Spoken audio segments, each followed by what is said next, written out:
Well,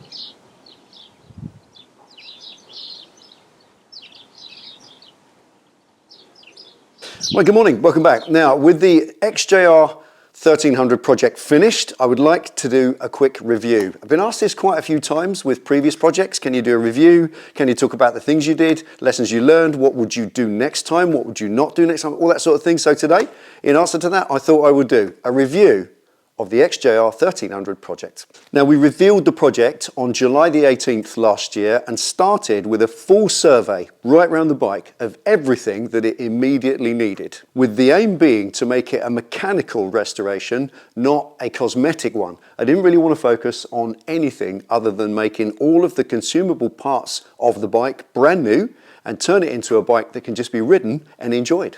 Now, the first job, which was glaringly obvious on the ride home on the bike, was the swing arm bearings. The tail of the bike was wiggling every time you go on and off the throttle, which means the swing arm is doing that. And you saw it yourself. When I pulled the shaft out, all the bearing rollers just fell out in a rusty heap, broken and some missing altogether. And the damage there had gored up the inner tube as well. So I had to go back to Yambits after buying the bearings themselves and actually get the inner tube as well. So that cost me double on the budget what it should have cost. But once replaced, rebuilt the back end and it was perfectly tight, and that was the first major job out of the way.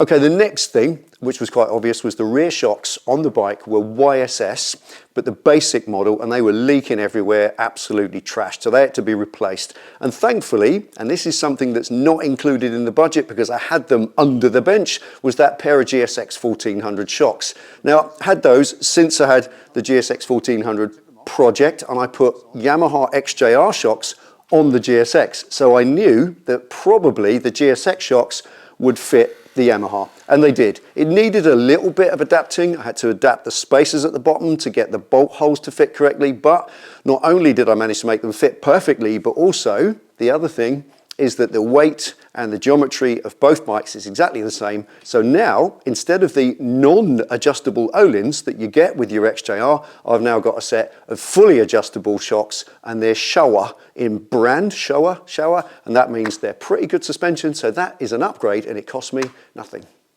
Now the next one, chain and sprockets. Well, what is there to say on this? Basically, they were part worn, and with the bike, I wanted to turn it out at the end when it's finished, like it is now, with all of the consumable parts brand new, the tyres, the brake pads, everything. So the chain and sprockets is an obvious part of that, and it was about halfway through its life. And also somebody had taken the step of altering, changing the gearing by putting different size sprockets front and rear, and I took it back to what I believe to be standard gearing. Certainly I asked Yambits to send me the right sprockets for standard gearing, and I fitted what they sent me, and I've ridden the bike now, and it's absolutely perfect, smooth and silky, exactly as it should be. So there we are, a new chain and sprockets, a reasonable expense, but definitely worth it. Now the next one was brake calipers. Now obviously the front calipers went reasonably okay, standard rebuild, new seals, new pads, put them back together, job done. But the rear, well, they're underslung. And I think, as we all know, underslung calipers, in my personal view, well, they're just a stupid idea, honestly. For those of us who repair and restore these things, they are nothing but trouble. And you saw the drama I had, literally hammering out the pins. They were close to possibly having to be replaced as a caliper because it's a monoblock and you can't strip the two halves apart. You have to hammer them out, and you can damage the casing and literally crack them on a block completely. But fortunately, with a bit of persuasion and some heat from the torch, I managed to get that caliper apart and eventually rebuild it with full new internals. Phew. Now the next thing was headstock bearings. Obviously there wasn't really any play in them. They were tiny little bit notchy, so clearly they were the original 40,000 mile bearings. So on that, I just decided to strip them out. They were the old ball bearing races, and I put taper bearings in a place. A standard upgrade, which I think we all do. Now the next thing was the forks. I elected not to change the fork seals because they weren't leaking, and I think we all know that fork seals can leak even if you put fresh ones in one winter. If you allow your fork sliders to get coated up with salt crust, you're going to trash the fork seals in one season. So it's not about wear and tear, and they were fine, but I did do the fork oil because that oil, as you saw, came out like liquid pencil lead. Thick, grey, and it stunk of sulphur, so definitely needed doing. So fork oil changed, tick, another one off the list. Now the next thing, interesting one, was the clutch. Now I elected to change the clutch because I did it on my ZX7R project ages ago, and it's a really easy swap. You just pull the cover off, pull all the plates out and replace them. It's dead easy. And of course it doesn't cost much. The parts for that were less than £100, I think, all together with the VAT and the gasket was about 80 odd pounds for the parts. So it's definitely worth doing as part of the project. When your clutch rubs together as it does in operation, it wears out like a brake pad. The material on your clutch that wears is pretty much the same as the material on a brake pad. So imagine the brake dust you get around your brakes. Well, the clutch is inside your engine in the oil. So part of the reason your oil comes out of your engine black isn't just the carbon from the combustion process, it's also the powder that's rubbing off that clutch material. So when your oil's coming out a lead grey colour, that's an indicator that your clutch is wearing. And at 40,000 miles, the parts weren't expensive, why not replace the clutch? So I decided to do it. I enjoy doing that sort of thing, and now I've ridden the bike, it definitely makes an improvement. It pulls away silky smooth, always an upgrade. Now the next thing was the valve clearances. Obviously they needed to be checked. It was an unknown quantity. The bike hasn't had a valve clearance check for, I think on the service history, about 12,000 miles. Definitely the right time to check them, and as you saw, I found every single one of them to be out of spec and need a new shim. That meant I had to buy 16 shims, and it was a little bit of a killer on the budget. Unfortunately, there was nearly £100 to buy all 16 shims and the new rubber gasket because the old one was leaking. So there we are, it's a necessary evil, but with the valve clearances done and correct and back into spec, now the bike runs as it should. It returns your fuel economy back to what it should be, and it gives you all the power the engine is able to give. It's a good way to do it. So there we are, valve clearances, a necessary job. Glad I did it. Now the next thing was the fat bar conversion. Now this, I have to have a chuckle with this because yes indeed it was an indulgence. I love fat bars, taper bar conversion on a muscle bike. They look fantastic, they're chunky, they suit the style of a muscle bike. And it's been hilarious listening to the few people who said, what is the purpose of fat bars? What do they do other than look good? Well, they do look good, but also they are slightly different in profile. They're slightly flatter and further forward. And for me, with long monkey arms, that suits me perfectly because the riding position on a motorcycle is absolutely imperative. If you get it right, you make riding the bike a pleasure. And I've always found the XJR bars are cramped and a little too narrow for me personally. So there we are, fat bar conversion. Yes, an indulgence, but I don't care. It's a definite upgrade. The next thing was the tyres. Now, with the remit of this project being to replace all the consumables, that was an obvious choice, and you saw them. They weren't really worn out, and they weren't really that old, but they were badly worn in an uneven manner. They weren't just flattened off on the rear, but the front tyre was flattened off in the centre, which is quite rare. It means the bike's been straight lined for many miles. Not a bad thing for the bike itself. It means lots of miles in top gear, which is lower on the wear and tear, but there it is. The tyres had suffered. So as I'm replacing all the consumables, a new set of tyres was an obvious no-brainer. Right, the last thing that I just want to talk about was the cleaning of the pipes. Yes, not really a part of the project, didn't cost any money because I already had the tub of luster laces. I can clean them up, it's just a couple of hours of time.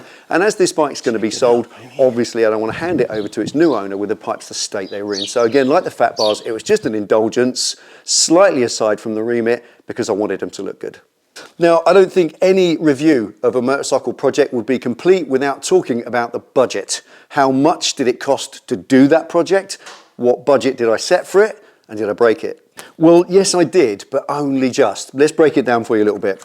The parts bill for the whole project was kind of split in half. Half of it went to the wonderful people at Yambits. They came to the rescue on nearly everything we needed, but literally 9 other random sellers supplied the rest. It was tech bike parts for the bar conversion, things like M&P accessories for some of the fluids and stuff because they were doing deals. I just shopped as thrifty as I could right across the board. So half the bill for the parts, £545 went to Yambits, and the rest of the bill for parts went to all of the others collectively, including the tyres. So here it is, the bill for the whole bike. I set a random budget of £1,000. I guessed, I thought that was going to be enough, and I brought the project in £1,090. I literally broke the budget just by 90 quid, and I think that ain't bad.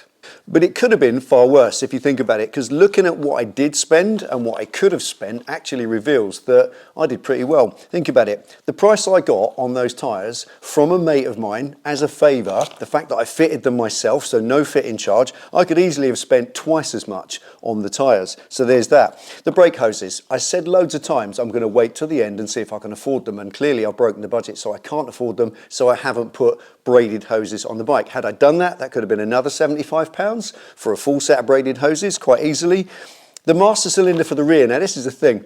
The master cylinder rebuild kits for the clutch and the front brakes were about £25. They didn't cost much at all, but for some reason, the master cylinder rebuild kit for the rear brakes on an XJR was £75, and that wasn't a genuine one, that was a pattern one. Genuine one's way over 100. So I decided to leave it to the end, and as I've broken the budget, the rear master cylinder on the brakes is absolutely fine. I've taken it apart, I've cleaned it, put it back together, it's absolutely fine. But I didn't buy that. Had I done so, that would have been another £75. And look at the battery. The battery on it is a Yuasa.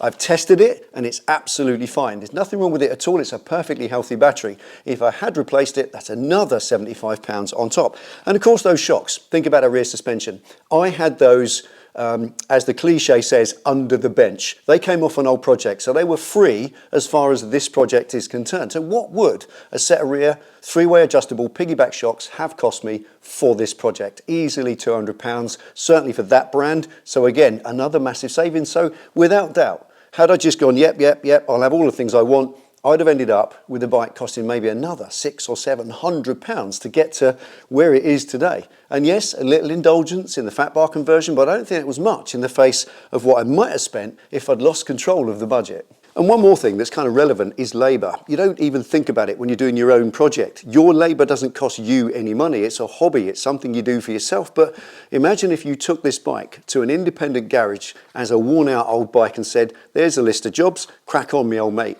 Off he goes. That I reckon, well, let's look at it. I spent doing that project 100 hours, and that's YouTube hours. That's twice as long as normal hours. If you're not filming it, you're not moving a camera around all the time and editing stuff, then of course it's going to be half as much. So I reckon what I've done on that bike, if you just attacked each job as a regular mechanic, stick your radio on and get on with it, about 50 hours is roughly what you'd have spent to do that much work, about 50 hours labour. Imagine a good, cheap, independent labour rate of £50 an hour is commercially what you'd pay. That's £2,500 in labour if you paid for this to be done. So that brings home the point that doing your own upgrades and projects and maintenance saves you not just a little bit of money, it actually makes it possible in the first place if you can get a few skills, get a few tools and do this sort of thing for yourself. Right, a common question at the end of projects that people have said is, can you let us know what you spent, how much it was to do the whole project, what would you do again, what did you learn from it, etc. Well, here's a couple of them.